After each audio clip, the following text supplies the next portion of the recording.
everyone. Welcome to episode 3 of Toy Habits. I'm Michael. And I'm Larry. And today we are sharing our love for the Masters of the Universe franchise. So grab your power sword and relax in your comfy bone chair. Um, I guess we're going to talk about kind of our history with the Masters of the Universe property. So I'm going to start off. Um, for me, I had as a kid, I didn't have a huge collection of Masters figures. Um, I don't think I was allowed to have Skeletor as a kid because my parents did not like um, the skull theme. They didn't like the skull. It was too evil for them.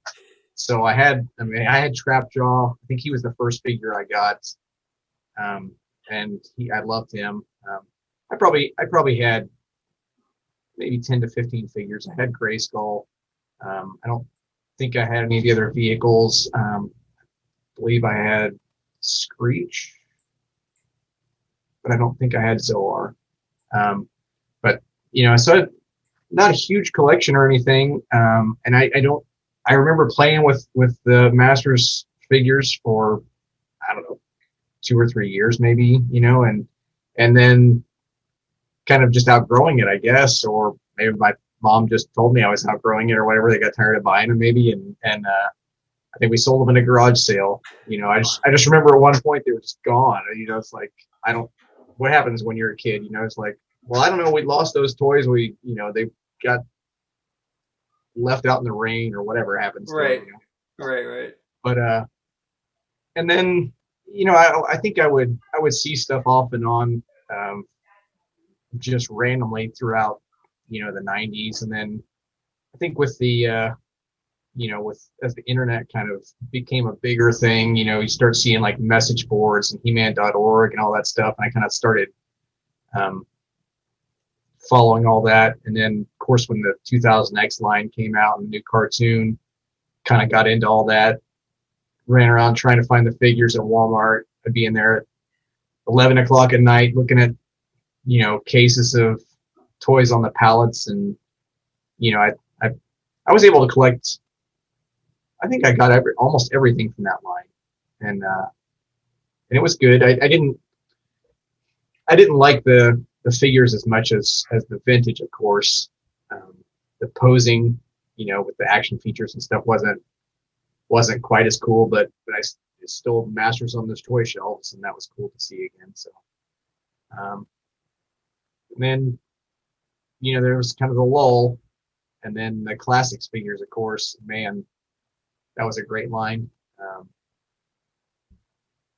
The worst part about it was kind of a love-hate thing for me because I wanted the figures, but there were so many of them coming out all the time. It was very expensive to collect.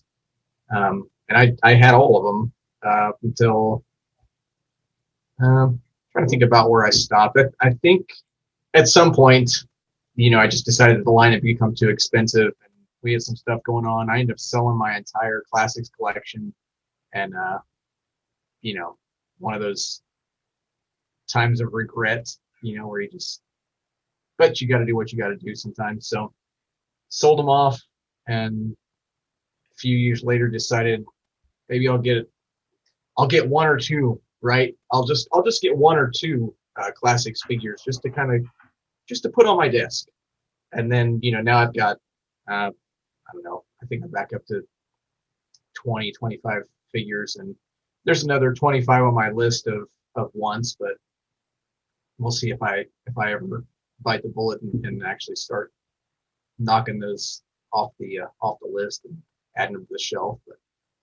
But then with the Origins line, I kind of feel like we're getting kind of the best of both worlds, because I think that seeing them on the toy shelf, they're better price point at $15 a piece,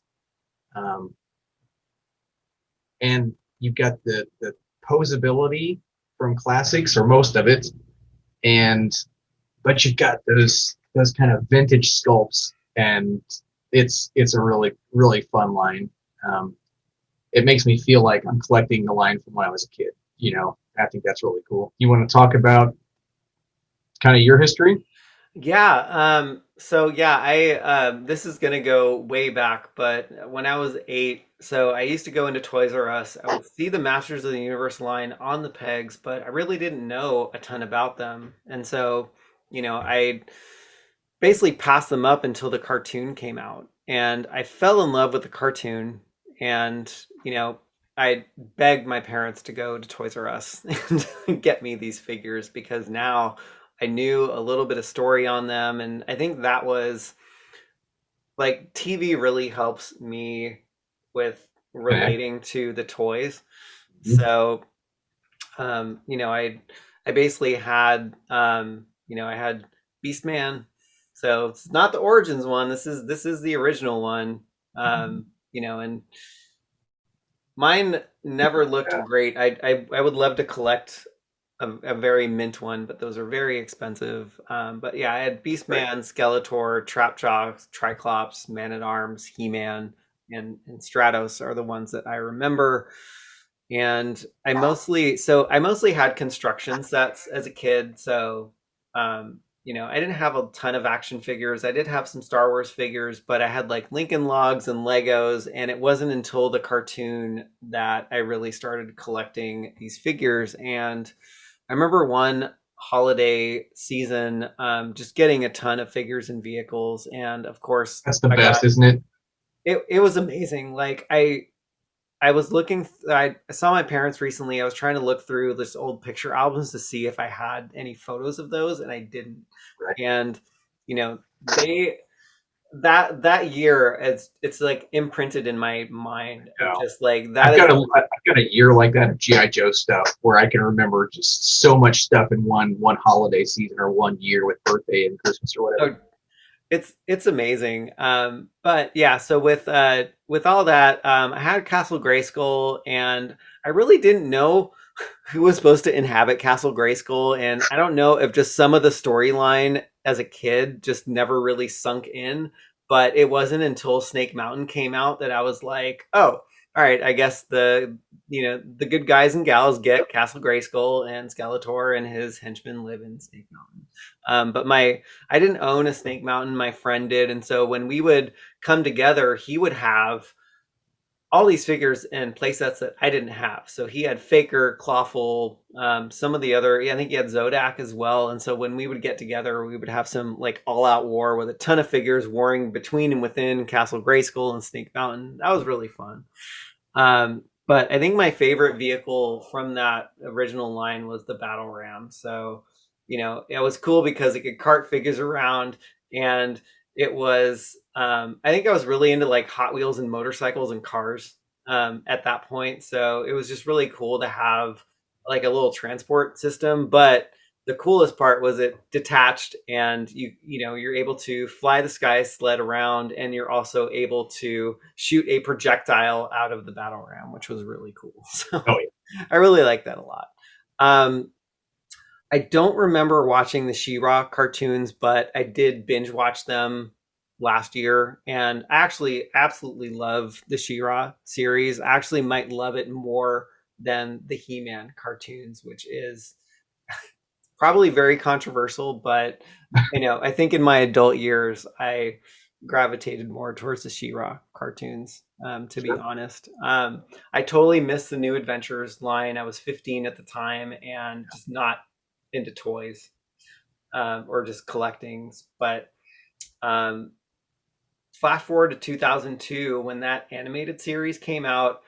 I was newly married. I'd been married for about 4 years. And at the time, back in 2001, I started a new job at eBay, and eBay encouraged their employees to use the site. So I started buying G.I. Joe and Transformers figures. But then I started noticing the He Man toys on the shelf in 2002. And I was like, what is this?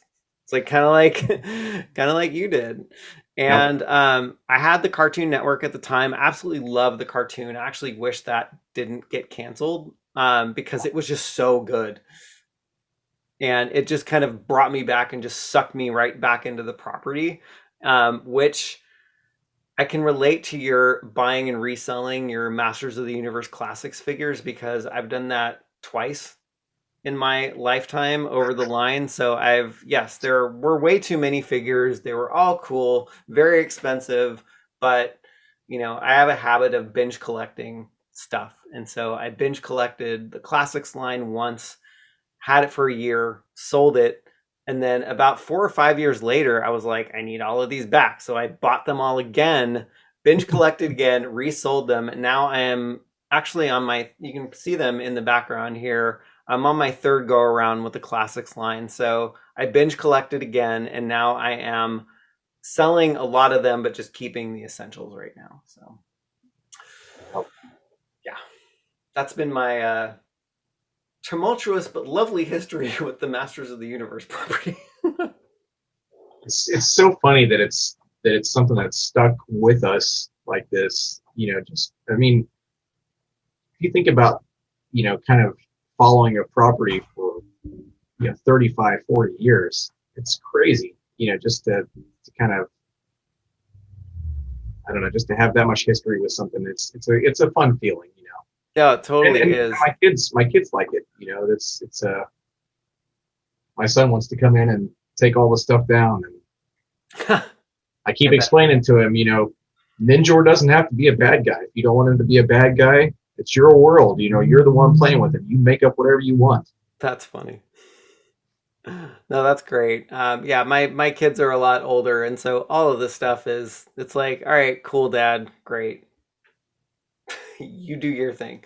I'm like, okay, I will. But yeah, there's actually one figure that I wanted to show you, and you actually got Oh, me started collecting the MOTU 2000X series again. So just a little history on how we met. yep, So I was looking to recollect because this is the second time, actually the second time I'm collecting the 2000X line, and so I was searching eBay and I came across your listings, and for some reason just click the buy it now button, and I think you started asking me about the Origins line and if I was excited about it, and so we got to talking, quite a bit, yep. and you know I think over the course of a couple weeks, I think we exchanged numbers and we've been texting and talking ever since, and it's been what, over a year now, right, or close Right. to a year. Yeah, and we found how many similarities we have in our kind of our collecting styles and just our likes of the same things as far as GI Joe, Transformers, He-Man, kind of a love of Star Wars, but maybe not so much a love of the current figures and stuff. Yep.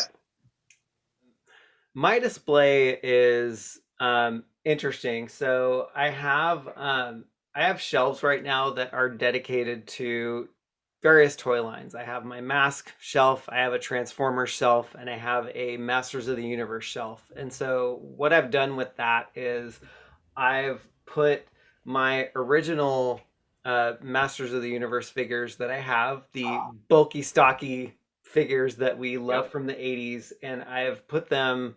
I bought these acrylic risers, Yep. and they are stadium seated or standing. And basically, what I've done is I've grouped the heroes together and I've grouped the villains together because I only have two acrylic shelves right now for those. I'm waiting for more Horde figures to be released before I separate Hordak from the evil group. But yeah, I do have I I don't like keeping the figures in the boxes, and because there's actually just there is one line that I do keep in the box, and that's the Filmation Club Grayskull line that I will show off at some point. Maybe I'll show a little teaser of that here, but yeah, right now, yeah, I just have all the figures open out of the box on acrylic risers, and Battle Cat and Panther have Battle Armor He-Man and Battle Armor Skeletor on top of them because I just needed somewhere to put them. I didn't want to put them in the main display because I'm already getting to a point where I have like five He-Mans and a few Skeletors now, and so with the Origins, like Prince Adam and He-Man Comic-Con exclusive. Like that's one He-Man. He came carded. He also came Battle Armor He-Man, and yeah, he also came in the Lords of Power set. So like already there's way too many He-Mans, but I'm not complaining. But yeah, I'm just trying to like separate all of the He-Mans together, or separate all the He-Mans because they just look weird all together. See, for me, I just sold my extra stuff. I sold the Comic Con exclusive set, and I hated to do it. I liked the Prince Adam, but that's where I was with it. And I'm a very I feel like I'm a very weird collector in some ways like that. I don't feel like I want to have two different Prince Adams on the shelf. I don't mind having Battle Armor He-Man and a regular He-Man. But I guess for me the Comic Con exclusive, it was a cool version, but I really just wanted him for the vintage style head. And once I found out we were getting that down the road, I was like, I'm gonna sell this off and set the money aside to buy more regular release stuff. And same with the Lords of Power set. I ended up selling my figures from that too because I was just like, I know, but it's one of those like they're releasing them again in the regular waves. It looks Yeah. like, and to tell you the truth, I don't have any real connection to those Lords of Power version figures. I think they're cool. You know, better detail and all that, better paint applications, of course. But I don't know if I feel like it's enough. And I didn't have a way to display them on the shelf that I felt that I would be happy with. I'm feel like I'm a pretty quirky collector and display guy. You have any quirks with your display? I do, and I think that's why we get along so well because I think I share some of your same quirks, and you give me great ideas on what to do with all of this stuff. Yeah, So picture yeah, Zodak. If look over at him, if he's got that hunched down neck thing, pop the head off, just set it on there. I've even seen people like put something in there so where you can kind of snap the head down a little bit and the peg just won't go in all the way, so it still sits up. You could try yeah. that. Oh yeah, no, definitely. I love the pro tips, and as I'm looking around at my displays, yes, I do have quirks in my collection. So I do love to like group figures together. So in my Masters of the Universe Classics line, I have the royal family with like Prince Adam, Oh with man. He-Man and She-Ra and Adora, and also He-Man's son, because he was, I think, Hero 2 in the Masters of the Universe Classics line. So like there, and Tila as well, because I think they got married at some point in the Right. lore. So like everybody's all together in one display, and then I have a scene where I have, just a subset of heroes, a subset of villains just kind of battling it out in one of the glass shelves. And another one, I have a horde display, and then I have like a Skeletor's minions display. So yeah, I mean, those are somewhat like, yeah, and I do change the window display often. My floor is a constant mess. Because you're Do I redecorating all the time. Exactly. Do I dare show people what this looks like? Maybe. I know we're all new to the relationship, but maybe for something down the line. Yeah, there you Um, but no, I do share some of your quirks with buying and reselling, and just because I've thought about selling the Lords of Power set as well because we're getting one down the line, and then there's also yeah, just other figures that kind of very similar to your Comic Con Prince Adam and He Man. It's like we got a cool head sculpt from the Battle Armor He Man set, and so like I'm good with that. Like I don't need five go. I other mean, He Man heads. you're missing the knife in the boot, right? If you Right. don't if you don't have that Comic Con figure, but yeah, it's cool. But for me, I guess I just didn't feel like I wanted the. And another aspect of it for me was, my youngest son's 4, and him constantly wanting to get those figures down to me, having to tell him, no, those are different. When you're 4, Doesn't make any sense. What do you mean they're different? It looks the same. I mean, why can't I play with that He-Man? He's got a cool knife Oh, in his boot. Let me play with him, you know. But it's a battle, you know. So it's like, well, let's just remove the temptation. I don't have to be, I have to be the mean guy and say, no, you can't play with those toys. Those are mine, but you can play with the rest of them, you know. yes. And Yeah. I guess that's why I've got the carded set. I don't usually keep anything carded. Obviously, I don't think the